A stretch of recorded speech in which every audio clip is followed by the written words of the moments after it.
السلام عليكم ورحمة الله وبركاته. أخباركم يا متابعين الكرام؟ كل عام وأنتم بخير. لو نزلت العنبر بتاعك أو الأوضة اللي مربين فيها فراخ الصبح ولقيت فرخة أو اتنين أو حتى 10 ماتوا فجأة من غير أي مقدمات، ما تفتكرش إن ده شيء عادي، لأن الموت المفاجئ في الفراخ ده بيكون وراه سبب، ولو ما عرفش السبب ده بسرعة ممكن تخسر الدورة كلها.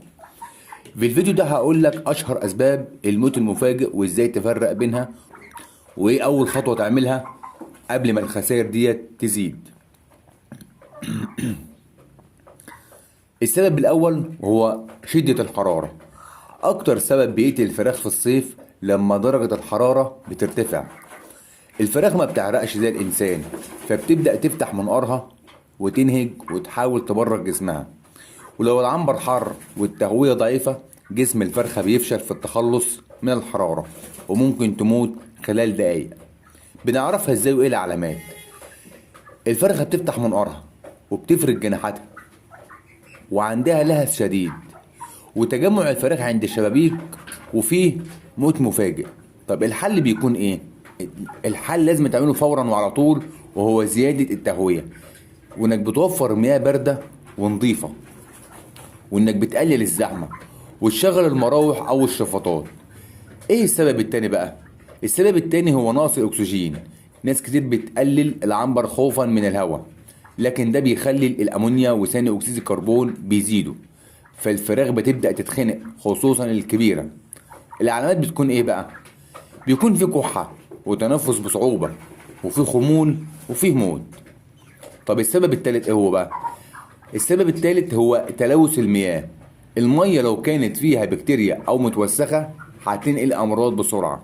حتى لو العلف ممتاز، المية الملوثة ممكن تضيع الدورة. طب تعمل إيه؟ اغسل خطوط المية أو السقايات باستمرار وتأكد إن المية نظيفة. السبب الرابع بقى العلف الفاسد. العلف لو متخزن غلط أو فيه رطوبة بيظهر فيه سموم فطرية. السموم دي بتضعف المناعة وتسبب موت ومشاكل في الكبد. العلامات بتكون ايه؟ قلة الاكل وضعف النمو وفيه موت واسهال احيانا. طب السبب الخامس الامراض الفيروسية والبكتيرية زي نيوكاسل والجمبور والكولاي وغيرها، والامراض دي ممكن تبدأ بموت بسيط وبعدها بتزيد بسرعة. طب نعرفها ازاي وايه العلامات؟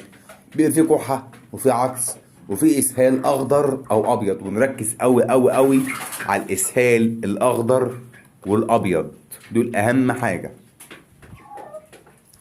وفي خمول وفي فقدان شهية. ولو شفت الاعراض دي لازم تستشير طبيب بيطري بسرعة عشان يشخص لك السبب، لان العلاج بيختلف حسب المرض ولازم نهتم بيه كويس جدا جدا يا جماعة. السبب السادس بقى إيه هو؟ الزحمة.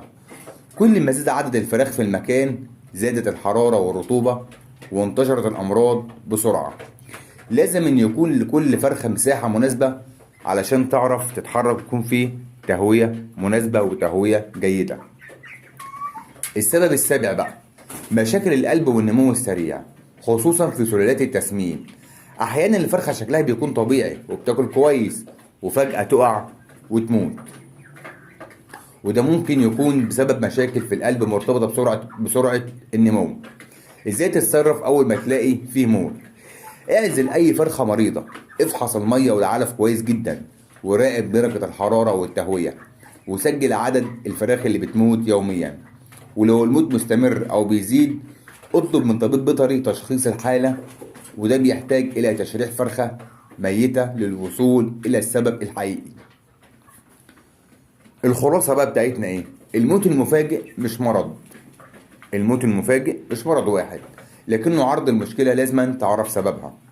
كل ما اكتشفت السبب بدري كانت فرصة انقاذ باقي الدورة بتاعتك اكبر. ولو عندك تجربة مع اي موت مفاجئ اكتب في التعليقات عمر الفراخ والاعراض اللي ظهرت لك، وانا هحاول اساعدك في تحديد الاحتمالات. وما تنساش طبعا تعمل لنا لايك واشتراك علشان يوصل لك منا كل جديد في تربية الجواجن. والسلام عليكم ورحمة الله وبركاته.